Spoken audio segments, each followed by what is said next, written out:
कहते हैं कि इंसान बुलंदियों पर पहुंचकर अकेला हो जाता है। इसका उदाहरण फिल्म इंडस्ट्री की सबसे बेहतरीन अदाकाराओं में शुमार रही मीना कुमारी थी। बड़े पर्दे पर करीब 33 सालों तक राज करने के बाद भी मजहबी बानो उर्फ मीना कुमारी को कभी अपनी निजी जिंदगी में सुकून नहीं मिला। उन्हें हिंदी फिल्म इंडस्ट्री की ट्रेजेडी क्वीन के नाम से भी जाना जाता था। उनकी पर्सनल लाइफ भी हमेशा सुर्खियों में रही। वही जिंदगी का अंत होने पर उन्हें पूछने वाला तक कोई नहीं था। मीना कुमारी का जन्म 1 अगस्त 1933 को हुआ था। कहा जाता है कि उनकी जिंदगी की ट्रेजेडी उनके जन्म की शुरू से ही हुई थी। उनके पिता के पास डॉक्टर को देने के लिए पैसे तक नहीं थे। ऐसे में वो मीना को छोड़कर चले गए थे। हालांकि कुछ घंटों के बाद वो उन्हें लेकर भी चले गए। विनोद मेहता ने एक्ट्रेस की बायोग्राफी में इस बारे में बताया था। उनका कहना था कि मीना पर इस बात का असर हमेशा ही रहा है। मीना कुमारी ने फेमस डायरेक्टर कमाल अमरोही से ब्याह रचाया था। दोनों के प्यार की शुरुआत मीना के कार एक्सीडेंट के बाद हुई थी। एक्ट्रेस को हाथ में चोट आई थी, जिसके चलते वो अस्पताल में भर्ती थी। इस दौरान अमरोही रोज उनसे मिलने जाते थे। 4 महीने तक दोनों का प्यार यूं ही चला। वो शादी करना चाहते थे, लेकिन मीना के पिता इस शादी के सख्त खिलाफ थे। कमाल के दोस्त ने मीना को शादी के लिए मना लिया। उन्होंने मीना से कहा कि अभी निकाह कर ले और बाद में अम्मी अब्बा को मना लेंगे। मीना कुमारी भी मान गई। कमाल और मीना ने 14 फरवरी 1952 को गुपचुप तरीके से निकाह कर लिया। बताया जाता है कि दोनों का निकाह 2 घंटे के अंदर हुआ था। मीना कुमारी की फिजियोथेरेपी चल रही थी। वो जिस क्लिनिक में जाती थी वहां उनके पिता रोज 8 बजे छोड़कर चले जाते थे और 10 बजे लेने जाते थे। इस दौरान उनकी बहन मधु भी साथ होती थी। 14 फरवरी को दोनों इस 2 घंटे के दौरान ही निकाह किया।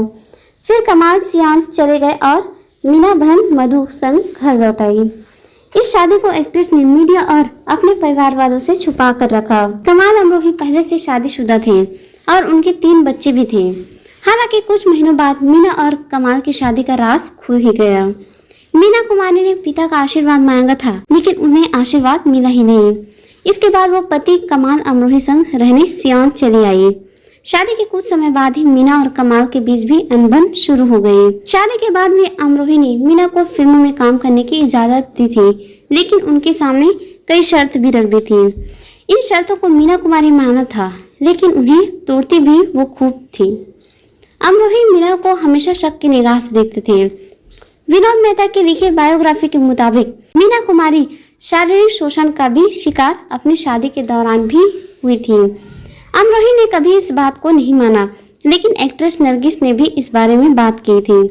1964 में मीना और अमरोही अलग हो गए। साल 1968 में मीना कुमारी को पता चला कि वो लिवर सिरोसिस से पीड़ित है। उनका निधन 31 मार्च 1972 को हुआ था। उनकी मौत के बाद उनकी बेहद करीबी दोस्त रही एक्ट्रेस नरगिस दत्त ने उन्हें खत लिखा।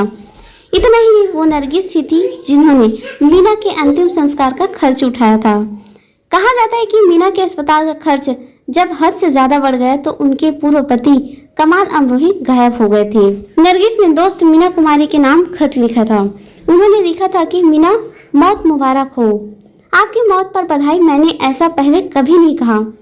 मीना, आज तुम्हारी बाजी तुम्हें तुम्हारी मौत पर बधाई देती है और कहती है कि तुम फिर कभी इस दुनिया में कदम मत रखना। यह जगह तुम जैसे लोगों के लिए नहीं है। कहा जाता है कि मीना कुमारी की जिंदगी में धर्मेंद्र खास जगह रखते थे। मीना धर्मेंद्र को पसंद करती थी और उन्हें कुछ समय के लिए इससे खुशी भी मिली थी। नरगिस ने अपने खत में इस बारे में भी लिखा था कि उन्होंने लिखा, अगर मीना ने कभी किसी से दिल से प्यार किया है तो वह है धर्मेंद्र। अगर मीना कभी किसी के प्यार में पागल थी तो वह थे धर्मेंद्र। नरगिस ने कहा था कि ये उनके जीवन का सबसे खूबसूरत हिस्सा था। हालांकि एक गलतफहमी के कारण वह उसकी जिंदगी से चला गया और वह टूट गई और धीरे धीरे वो मौत की ओर बढ़ने लगी। तो दोस्तों, ये थी मीना कुमारी की मौत का कारण। आपको यह वीडियो कैसी लगी हमें कमेंट कर जरूर बताइए। मिलेंगे नेक्स्ट वीडियो में, तब तक के लिए जय हिंद।